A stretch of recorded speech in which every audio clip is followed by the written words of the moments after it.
Welcome, everybody. I'm super excited for today's conversation. My guest is Ben Lund. He is the founder of Rise Marketing Group, a performance marketing agency that blends deep platform expertise with a personalized, custom fit approach to client growth.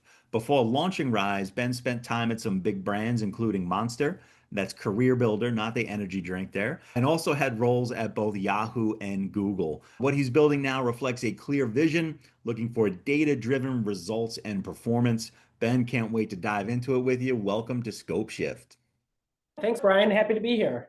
Let's get a quick snapshot of where Rise is today. What does Rise offer today? And has that evolved over the past year? Yeah, definitely. We're a full service marketing firm, very performance oriented. Clients are looking for customers, leads. We can deploy strategies to help achieve that. And the services that we offer, paid ads across all the platforms, Google, Meta, etc., search engine optimization, website design and development, and email marketing. Our service offering has shifted over the years. 7 years ago, we were just a paid ads shop focusing on Google, Meta, and Microsoft. Our clients were asking, hey, can you help out with SEO? Can you help out with this?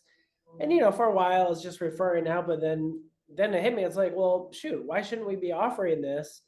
And then now we're turning into a one-stop shop, which our clients appreciate, so they don't have to have 5 status calls a week, talk to their paid ads company, SEO company, or web development, talk to one team at Rise, and we can help in all aspects.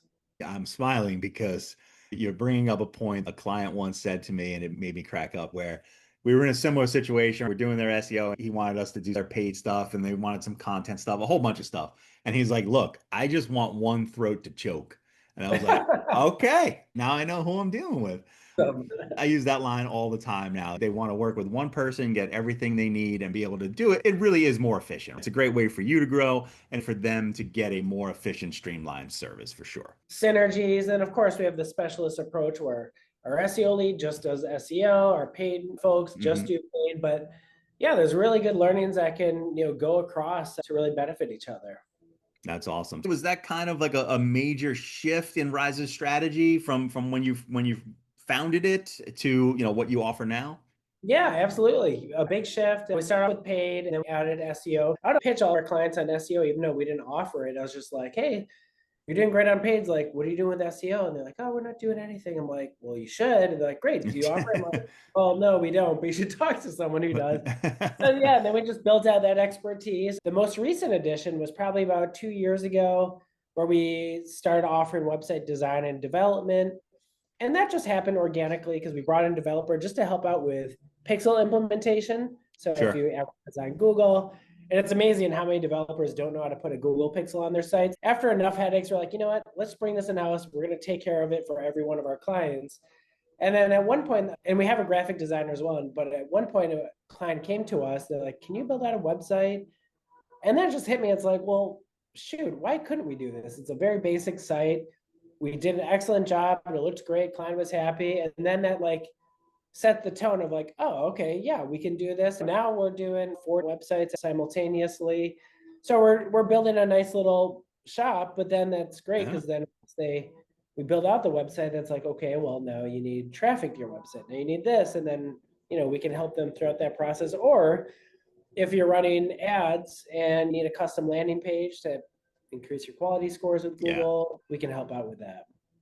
Yeah, I love it. There's so many synergies between those 3 services for sure. And so starting off as a paid agency, tell me about your experience at Google. I think you left Google to start the agency. I imagine your experience at Google influenced your decision to do paid agency first. Yeah, definitely. Coming from Google, you learn what buttons to check, what not to check, how to run campaigns effectively. My theory was at Google, I worked with large brands like Weight Watchers, Nutrisystem, and Philips, like Sonicare and Oracle products. But I was like, what we do for the big boys, why couldn't that work for the smaller folks? Obviously, the scale is smaller, but the same best practices apply. The same best practices should be able to align with small businesses, and it's just a smaller scale. We launched with focus on Google, and we had to learn Meta just because everyone's on Meta. And then we start off with that. So it sounds like it grew from being an ads agency to a full service performance agency, and you're clearly growing even more now. How do you go about thinking about your own client acquisition right now? What's been working to bring in new business? Since inception, a lot has been referrals. Referrals are the best form of compliment. That means you're doing good for the client, and then they hear someone because all businesses they all talk, and if someone's having a good Hmm. experience, they'll gladly refer out. We still get referrals, and those are good. But as we're growing, you need some level of predictable growth. There's always some level of attrition for a variety of reasons. Maybe businesses are bought out, marketing's taken in house, whatever it might be. We do a couple things. We do our own SEO. Our website's a large redesign, but we're good at putting out content to capture folks searching. And then we pretty much do everything we do for our clients. We have a Google Ads campaign targeting the greater Boston area. Just started to do a couple trade shows, and we do email marketing to our database with monthly newsletter. That's been helping. And then we do LinkedIn posts. Really, you just have to be wherever your clients are. It might take a couple visits to your website, then they see a post, then they got a couple emails, and then they Hmm. pick up the phone and call. Or sometimes a client leaves us and they still get our monthly newsletter, and then it's just timing works out. We send a newsletter and I hear from a past client, hey, I'm thinking Hmm. about coming back. Are you open for that? You have to be wherever your potential customers are and a good amount of touch points as well. When it comes to digital marketing, they're everywhere. Reading emails on Facebook, Yep. Instagram, your website, they really are everywhere. So having a bit everywhere is very helpful. Definitely. Hiring a marketing firm is a big decision. It's not like selling e-commerce products where they just add to cart purchase. It's a big decision. And some of these clients, like this might, they're putting all their marketing budget into one team. They want to make sure Hmm. it's the right fit. If we build up our chances, so once they go to our website, they see great content and they see our LinkedIn stuff, like that assures them we know what we're doing. Yeah, absolutely. And have you found, has there been any certain client type, a specific vertical or anything like that that really hits especially well with the services you provide? Yeah, so we broke down our agency into three specialty services. Years ago, we service a variety of businesses, but we specialized over the years. So, for example, our paid team, we have three buckets. We have e-commerce, and the e-commerce just primarily focuses on e-commerce because it's a totally different beast than just lead generation. And then we also focus on small business. And then we have scalable lead gen, which is nationwide lead gen clients. So yeah, we split them out for our small businesses, service providers, attorneys, or home service providers, and e-commerce Shopify shops. We do really well with Google Shopping, Meta ads, and things like that. Nice. And you have all those different teams for different industries because they have different skill sets, each one of those servicing each one Oh of those yeah, different business definitely. types. Yeah. Yeah, and like exactly. Like for example, I would never put our paid ads manager managing a small business doing lead gen to optimize a product feed for e-commerce because he'd be like, what does this even mean? What does this do? How do I do all this? And then same for e-commerce. You can't say, here's a lead gen account. Like both would do like an adequate job, but they wouldn't Sure. do an A plus. It'd be, they're smart people. They'd probably get a solid B. But we want A players to, serve our clients the best. I love that. It's a great way to structure it. I noticed on your website you're going through a big rebrand, but you do have on the website there, messaging around personal touch. You don't see that a lot in the performance-based media world. So, what really brings that to life for you guys with your clients and engagements? Definitely. I think, that's one of our big differentiators. You're going to work with real marketers, real people. There's a lot of agencies that go after one specific niche and create a whole process. Processes are good to a degree, but then they'll just put in a junior analyst and say, follow this Hmm. playbook and you're gonna do okay. You're not gonna do great, but it's gonna do a good job. And that's just like what I see is happening in the industry. And some of the clients that I talk to that, we've earned their business, they're like, oh, I'm working with this agency. They specialize in you name whatever industry. Hmm. And I'm like, oh, let me guess. You have a pretty junior rep and it's very over processed. He's like, yeah, how did you know that? And I'm like, well, and kind of how it works. But with us, work with real marketers. A lot of the folks on our team have over 10 years experience. And we learn the intricacies of each business. If you're working with a service provider and sure they have 20 services on their site, just because they have all those services doesn't mean you want to go after each one. Talk about Hmm. their business. Where does all your revenue come from? What part of the business you want to push the more? more so what geographical footprints are you in? Where are your best customers? And really learning that versus just saying like, okay, they have 20 services and they're in the greater Boston or Charlotte area. Let's just advertise it all. It really doesn't work that way. And I feel like the clients pick up that we ask engaging questions to learn more. Yeah, it sounds like you're asking questions that aren't just digital marketing questions, right? They're business questions. What service line is most profitable? What's a good foot in the door with a new client? Things like that can make a huge difference when it comes to spending ad dollars for sure. Oh yeah, and then asking if this kind of goes outside our jurisdiction, but we still uncover it because it's important. So it's like, okay, they're getting leads from Google Ads, what happens? We want to ask, what's their sales process like? We've had one or two clients where we'd send them qualified leads, and then they're like, yeah, we're just not closing. We listened to a couple phone calls with their permission through a call rail. Their sales reps were not the most friendly people. I'm like, well, yeah, that's why you're not closing Right. much business. Yeah. But then, tastefully bringing any of these shortcomings to light so that they're like, okay, got it. Yep, maybe we should be focusing a little bit more on that. So yeah, anything that impacts marketing, we'll want to learn more and see how we can help out the process. I'm actually on my calendar to listen to some calls for a client, and I'm not looking forward to it. It's almost never good, but we'll I see. We'll know. see. Yeah. So, but it does speak to the alignment between marketing and sales, right? We can send leads all day, but if you can't actually take those leads and bring them to a close, the business isn't going to grow. And Yep. as the marketer, I think we see a lot of times like, hey, why are you blaming me? The two sides have to come together. Marketing needs to know what sales is Yep. looking for and bring them the right types of leads, but then sales does have to take some responsibility on, okay, they brought them here. Now we have to have our processes in place or whatever it may be to get them closed into a client. Yeah. Definitely. Yeah. And there's good learnings. Like some of our clients, we ask, how were these leads? We don't just gloss over it, like, good news, you got 10 leads. That we want to learn, like, are they good leads? Are they not good leads? And they'll Mhm. open up the book and then, tell us a couple leads weren't good. We try to focus more on the good leads. How do we go after more of those and put together thought and strategy versus just hiding behind a number like, oh, we brought 10 leads. Let's learn more about these. Right. Does it ever, performance-based marketing, your clients are looking at their ROAS, they're looking at their ROI, they want to make sure that they're seeing the return on their investment. But as an agency, you need to do that too. Are there times you've had to make decisions to protect your profitability? I've had it happen where clients eat time. What kind of boundaries have you put in place?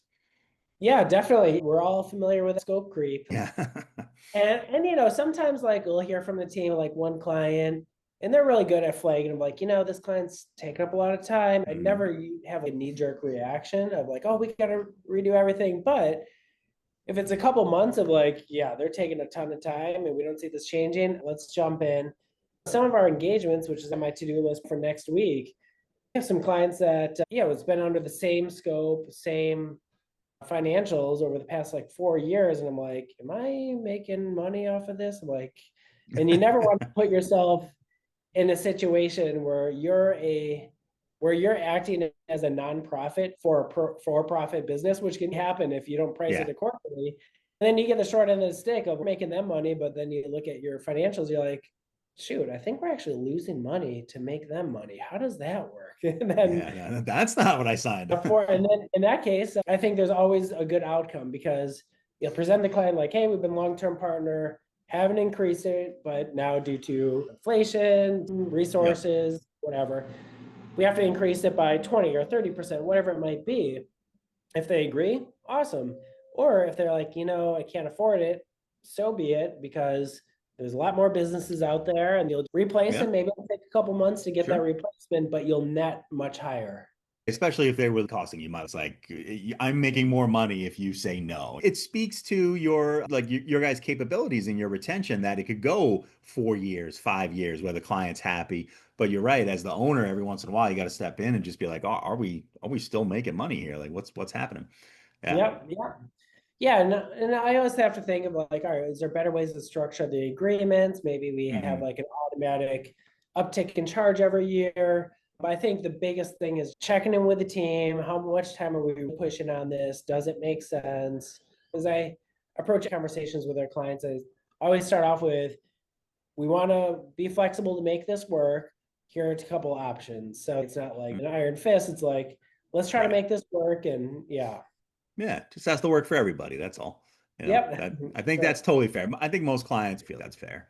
So Yep. yeah, as an owner, it's never the most exciting conversation to have or the most comfortable conversation to have, but it's definitely one that needs to happen. So as you're looking ahead at the marketing space, particularly digital marketing over the next 6 to 18 months, what are the things we need to be paying attention to? Definitely. I mean, not to sound like a broken record, but AI is big and real from Google Ads and their new ad products leaning into AI more. And then on the SEO side, what does that mean for our clients? Google's market share is going to be shrinking, their referral traffic is going to go down, but the consumers aren't going away. So where are they going? It might Right. be some of the AI tools. So yeah, that's a huge focus of ours. Our services are staying, but can we enhance services to lean in on the next era of change? That's a good way to look at it. There's definitely changes in the Google search with AI overviews. Internally, do you see any use cases for AI? Is it something you're talking to clients about using? How does it look for you guys internally? Right now, from an SEO perspective, the best next step, and that we've done with all of our SEO clients, is create a dashboard just to see of their referral traffic, what percent is coming from the AI tools like ChatGPT and Perplexity. And what we're seeing even on the Rise site, we didn't get any traffic last until like late last year. But now month over month, it's building. Now you start with a small base, so it's still relatively small, but the gains are real. I Right. tell clients, let's set up tracking for AI to see what's happening. Is this something that we need to do some significant changes now or in the future?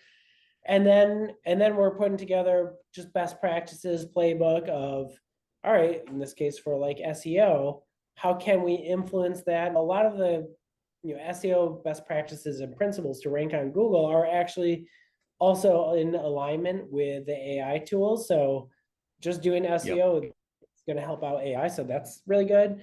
But yeah, we're putting together thoughts and best practices on the ad side of Google Performance Max. That's an AI driven campaign, and now they're opening up what is it called, Search Max AI, coming out of beta at some point. We're waiting for it to hit our accounts to test. So yeah, just testing and measuring, and what we find working, let's push, but trying to navigate our clients through this change. So I got to ask you, as a former Googler and now somebody who does this with his own agency, when you log into Google, there's all kinds of recommendations, things you should be doing. I know on our side, we're like, maybe that's a good one, maybe it's not.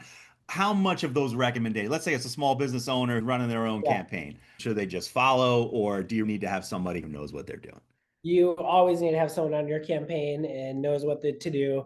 And I'm not just saying that because I have an agency, but even when I worked at Google, I look at some of the recommendations. I was like, oof, these are pretty self to Google. Like, and Yeah. that's what people have to understand. Google is selling a product.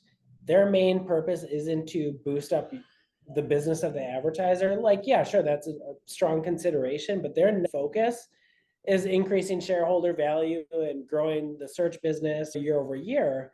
Are you skeptical of some of the recommendations? No, some of the recommendations are good. Great. Yeah. Let's add them, maybe new keywords, things like that. But some recommendations are massive budget increases, or like, hey, let's change all your exact match keywords to broad match and dynamic search campaigns. All of those have a time and a place, but it has to match what the client is looking for and what their goals are. And if they're a small business with a limited budget, there's no way I would say, let's do broad match and open up budgets. Let's keep our Hmm. nice curated bonsai tree type campaigns that just works really well as is, because they don't have budget to really grow that much and there's plenty of demand for them to catch. I feel for small businesses that don't work with an agency, excited about having a Google rep, not Hmm. knowing right from wrong. This is amazing. I just say yes to all the recommendations. But in that case, Google's probably laughing their way to the bank. You need someone. Otherwise, Yeah. you're wasting money. Yeah, it's tough being on our end. I find myself having that conversation too, where that Google rep's more like a sales guy. You don't want to call it out all the time. It makes you sound like sour grapes. Even with us, our agency has a Google rep, and we go through our clients with the Google rep, and it's like, I don't think I'm going to do that recommendation. Okay. So many things are designed to increase budget. Exactly. Yeah, as you mentioned, you have to walk that delicate walk. You still want to be a good partner with them to get access to Oh, yeah. betas. And sometimes they give some great insights. And Google reps vary. There are some Of excellent reps course. out there, of course, and then there's some that, we've had clients with, sizable clients that, they're actually now saying no to some of their Google Meets. They're like, you know what, guys, we tried, we're not seeing value. We're Right. good. It's interesting out there. Always changing. The last conversation I had with the Google rep was great. She had all kinds of great ideas, but it can be touch and go. It always feels good to talk to somebody else. You've been on both sides of that coin. Let's say to a business owner, explore it, but don't overly rely. They get excited, like, I've got a Google rep. That could be good, but also Yeah, not. exactly. No. Ben, I appreciate you spending the time today. Where can people find you online? Our website is risemkg.com, or just Google Rise Marketing Group. Happy to have a chat to see how we can support your efforts. All right, awesome. Do you have a launch date for when the new website's going to go live? It should be in a couple of weeks. We're redesigning the whole website, every page, and uploading double digits of content written by real humans, real marketers. It's a big effort, but we're 90% there. Looking forward to it. So by the time this goes live, it might be the new website. Come check it Include out. the, include the link in the show notes for sure. Thanks again, Ben. It was great talking to you, and we'll talk again soon. Sounds good. Thanks, Brian.